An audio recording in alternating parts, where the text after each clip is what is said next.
The White Ship by H.P. Lovecraft. Narrated by Matthew Schmitz. I am Basil Elton, keeper of the North Point light that my father and grandfather kept before me. Far from the shore stands the gray lighthouse, above sunken, slimy rocks that are seen when the tide is low, but unseen when the tide is high. Past that beacon, for a century, have swept the majestic barks of the seven seas. In the days of my grandfather, there were many. In the days of my father, not so many. And now there are so few that I sometimes feel strangely alone, as though I were the last man on our planet. From far shores came those white-sailed argosies of old, from far eastern shores, where warm suns shine and sweet odors linger about strange gardens and gay temples. The old captains of the sea came often to my grandfather and told him of these things, which in turn he told to my father, and my father told to me in the long autumn evenings when the wind howled eerily from the east. And I have read more of these things, and of many things besides, in the books men gave me when I was young and filled with wonder. But more wonderful than the lore of old men and the lore of books is the secret lore of the ocean. Blue, green, gray, white or black, smooth, ruffled, or mountainous, that ocean is not silent. All my days have I watched it and listened to it, and I know it well. At first it told me only the plain little tales of calm beaches and near ports, but with the years it grew more friendly and spoke of other things, of things more strange and more distant in space and in time. Sometimes at twilight, the gray vapors of the horizon have parted to grant me glimpses of the ways beyond, and sometimes at night, the deep waters of the sea have grown clear and phosphorescent to grant me glimpses of the ways beneath. And these glimpses have been as often of the ways that were and the ways that might be as of the ways that are. For ocean is more ancient than the mountains, and freighted with the memories and the dreams of time. Out of the south it was that the white ship used to come, when the moon was full and high in the heavens. Out of the south it would glide very smoothly and silently over the sea, and whether the sea was rough or calm, and whether the wind was friendly or adverse, it would always glide smoothly and silently, its sails distant and its long, strange tiers of oars moving rhythmically.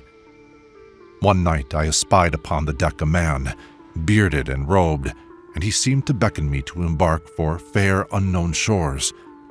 Many times afterward I saw him under the full moon, and ever did he beckon me.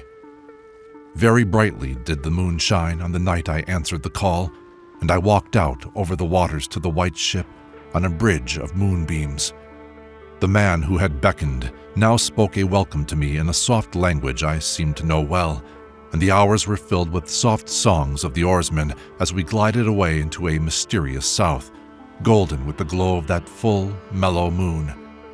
And when the day dawned, rosy and effulgent, I beheld the green shore of far lands, bright and beautiful, and to me, unknown. Up from the sea rose lordly terraces of verdure, tree-studded and showing here and there the gleaming white roofs and colonnades of strange temples. As we drew nearer the green shore, the bearded man told me of that land, the land of Zara, where dwell all the dreams and thoughts of beauty that come to men once and then are forgotten. And when I looked upon the terraces again, I saw that what he said was true, for among the sights before me were many things I had once seen through the mists beyond the horizon and in the phosphorescent depths of ocean. There too were forms and fantasies more splendid than any I had ever known, the visions of young poets who died in want before the world could learn of what they had seen and dreamed. But we did not set foot upon the sloping meadows of Zara, for it is told that he who treads them may never more return to his native shore. As the white ship sailed silently away from the templed terraces of Zara, we beheld on the distant horizon ahead the spires of a mighty city, and the bearded man said to me, "This is the Larian, the city of 1,000 wonders, wherein reside all those mysteries that man has striven in vain to fathom." And I looked again at closer range and saw that the city was greater than any city I had known or dreamed of before. Into the sky the spires of its temples reached, so that no man might behold their peaks, and far back beyond the horizon stretched the grim, gray walls over which one might spy only a few roofs, weird and ominous, yet adorned with rich friezes and alluring sculptures. I yearned mightily to enter this fascinating yet repellent city, and besought the bearded man to land me at the stone pier by the huge cavern gate, a Carial. But he gently denied my wish, saying, "Into Thalarion, the city of 1,000 wonders, many have passed, but none have returned. Therein walk only demons and mad things that are no longer men, and the streets are white with the unburied bones of those who have looked upon the Eidolon, Lathi, that reigns over the city." So the white ship sailed on past the walls of Thalarion, and followed for many days a southward flying bird, whose glossy plumage matched the sky out of which it had appeared. Then came we to a pleasant coast, gay with blossoms of every hue, where as far inland as we could see basked lovely groves and radiant arbors beneath a meridian sun. From bowers beyond our view came bursts of song and snatches of lyric harmony, interspersed with faint laughter so delicious that I urged the rowers onward in my eagerness to reach the scene. And the bearded man spoke no word, but watched me as we approached the lily-lined shore. Suddenly a wind, blowing over the flowery meadows and leafy roofs, brought a scent at which I trembled. The wind grew stronger, and the air was filled with the lethal, charnel odor of plague-stricken towns and uncovered cemeteries. And as we sailed madly away from that damnable coast, the bearded man spoke at last, saying, "This is Zura, the land of pleasures unattained." So once more, the white ship followed the bird of heaven over warm, blessed seas fanned by caressing, aromatic breezes. Day after day and night after night did we sail, and when the moon was full, we would listen to soft songs of the oarsmen, sweet as on that distant night when we sailed away from my far native land. And it was by moonlight that we anchored at last in the harbor of Sona-Nyl, which is guarded by twin headlands of crystal that rise from the sea and meet in a resplendent arch. This is the land of fancy, and we walked to the verdant shore upon a golden bridge of moonbeams. In the land of Sona-Nyl there is neither time nor space, neither suffering nor death, and there I dwelt for many aeons. Green are the groves and pastures, bright and fragrant the flowers, blue and musical the streams, clear and cool the fountains, and stately and gorgeous the temples, castles, and cities of Sona-Nyl. Of that land there is no bound, for beyond each vista of beauty rises another more beautiful.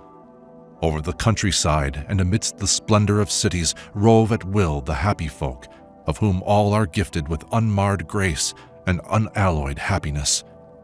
For the aeons that I dwelt there, I wandered blissfully through gardens where quaint pagodas peep from pleasing clumps of bushes, and where the white walks are bordered with delicate blossoms. I climbed gentle hills from whose summits I could see entrancing panoramas of loveliness, with steepled towns nestling in verdant valleys, and with the golden domes of gigantic cities glittering on the infinitely distant horizon. And I viewed by moonlight the sparkling sea, the crystal headlands, and the placid harbor wherein lay anchored the white ship. It was against the full moon one night in the immemorial year of Tharp that I saw outlined the beckoning form of the celestial bird, and felt the first stirrings of unrest. Then I spoke with the bearded man, and told him of my new yearnings to depart for remote Cathuria, which no man hath seen, but which all believe to lie beyond the basalt pillars of the west. It is the land of hope, and in it shine the perfect ideals of all that we know elsewhere, or at least so men relate. But the bearded man said to me, "Beware of those perilous seas wherein men say Cathuria lies. In Sona-Nyl there is no pain nor death, but who can tell what lies beyond the basalt pillars of the west? Natheless at the next full moon, I boarded the white ship, and with the reluctant bearded man left the happy harbor for untraveled seas. And the bird of heaven flew before and led us toward the basalt pillars of the west. But this time, the oarsmen sang no soft songs under the full moon. In my mind, I would often picture the unknown land of Cathuria with its splendid groves and palaces, and would wonder what new delights there awaited me. Cathuria, I would say to myself, is the abode of gods and the land of unnumbered cities of gold. Its forests are of aloe and sandalwood, even as the fragrant groves of Camerin, and among the trees flutter gay birds sweet with song. On the green and flowery mountains of Cathuria stand temples of pink marble, rich with carven and painted glories, and having in their courtyards cool fountains of silver, where purl with ravishing music the scented waters that come from the grotto-born river Narg. And the cities of Cathuria are cinctured with golden walls, and their pavements also are of gold. In the gardens of these cities are strange orchids and perfumed lakes whose beds are of coral and amber. At night, the streets and the gardens are lit with gay lanterns, fashioned from the three-colored shell of the tortoise, and here resound the soft notes of the singer and the lutenist. And the houses of the cities of Cathuria are all palaces, each built over a fragrant canal bearing the waters of the sacred Narg. Of marble and porphyry are the houses, and roofed with glittering gold that reflects the rays of the sun and enhances the splendor of the cities as blissful gods view them from distant peaks. Fairest of all is the palace of the great monarch Doriab, whom some say to be a demigod and others a god. High is the palace of Doriab, and many are the turrets of marble upon its walls. In its wide halls many multitudes assemble, and here hang the trophies of the ages. And the roof is of pure gold, set upon tall pillars of ruby and azure, and having such carven figures of gods and heroes that he who looks up to those heights seems to gaze upon the living Olympus. And the floor of the palace is of glass, under which flow the cunningly lighted waters of the Narg, gay with gaudy fish not known beyond the bounds of lovely Cathuria. Thus would I speak to myself of Cathuria, but ever would the bearded man warn me to turn back to the happy shores of Sona-Nyl. For Sona-Nyl is known of men, while none hath ever beheld Cathuria. And on the 31st day that we followed the bird, we beheld the basalt pillars of the west. Shrouded in mist they were, so that no man might peer beyond them or see their summits, which indeed some say reach even to the heavens. And the bearded man again implored me to turn back, but I heeded him not. For from the mists beyond the basalt pillars, I fancied there came the notes of singer and lutenist, sweeter than the sweetest songs of Sona-Nyl, and sounding mine own praises. The praises of me who had voyaged far under the full moon, and dwelt in the land of fancy. So to the sound of melody, the white ship sailed into the mist betwixt the basalt pillars of the west, and when the music ceased and the mist lifted, we beheld not the land of Cathuria, but a swift, rushing, resistless sea over which our helpless bark was borne toward some unknown goal.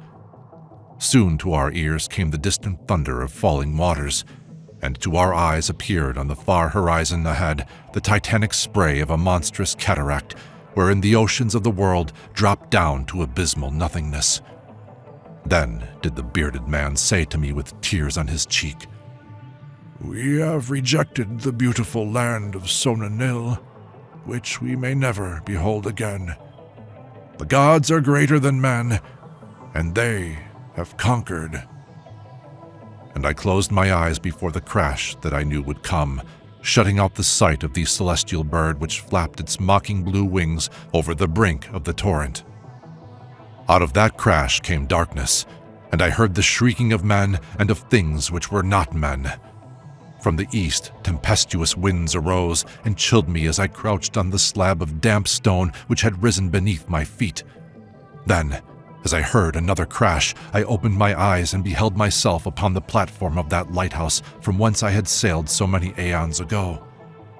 In the darkness below, there loomed the vast, blurred outlines of a vessel breaking up on the cruel rocks. And as I glanced out over the waste, I saw that the light had failed for the first time since my grandfather had assumed its care. And in the later watches of the night, when I went within the tower, I saw on the wall a calendar which still remained as when I had left it at the hour I sailed away. With the dawn, I descended the tower and looked for wreckage upon the rocks. But what I found was only this: a strange dead bird, whose hue was as of the azure sky, and a single shattered spar, of a whiteness greater than that of the wave tips or of the mountain snow. And thereafter, the ocean told me its secrets no more, and though many times since has the moon shone full and high in the heavens, the white ship from the south came never again.